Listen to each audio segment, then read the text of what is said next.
All right, so this is not breaking news anymore. We all have heard it. The Bank of Zambia just introduced new kwacha notes, and to that they've added the 200 kwacha and the 500 kwacha denominations to the mix. So seems like a simple currency update, right?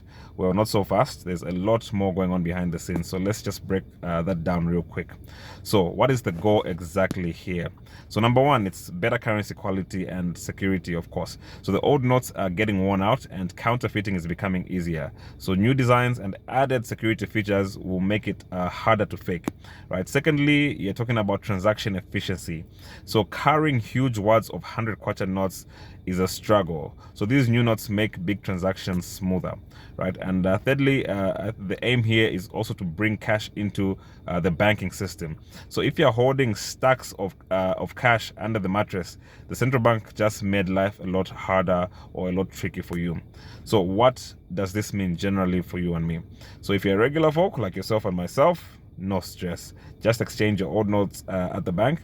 If you're a business, it means you've got now less bulk cash to carry, so transactions get easier.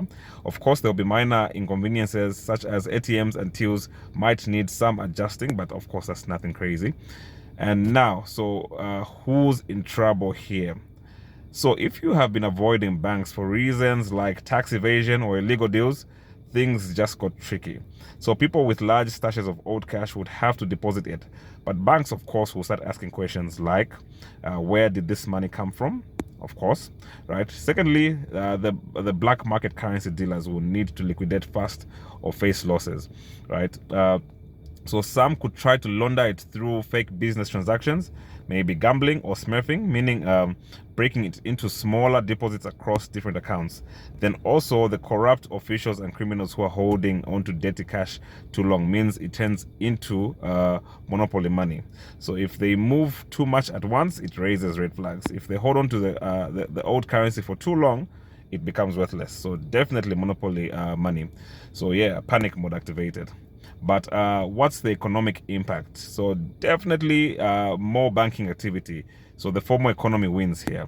But also there may be, and I stress that, short-term inflation because there'll be so much liquidity that will be pushed back into the banking system.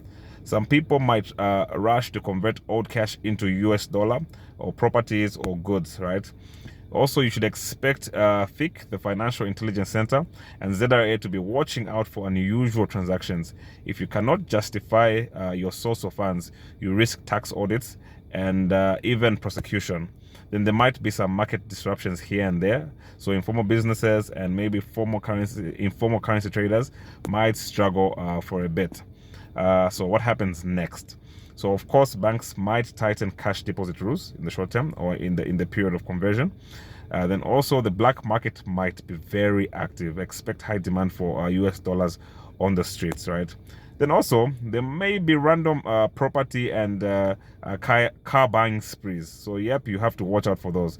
So if you see someone buying 10 fridges or 5 cars in one day, just know, right? So what is the bottom line here? So if you are a regular citizen, this is just a design change. So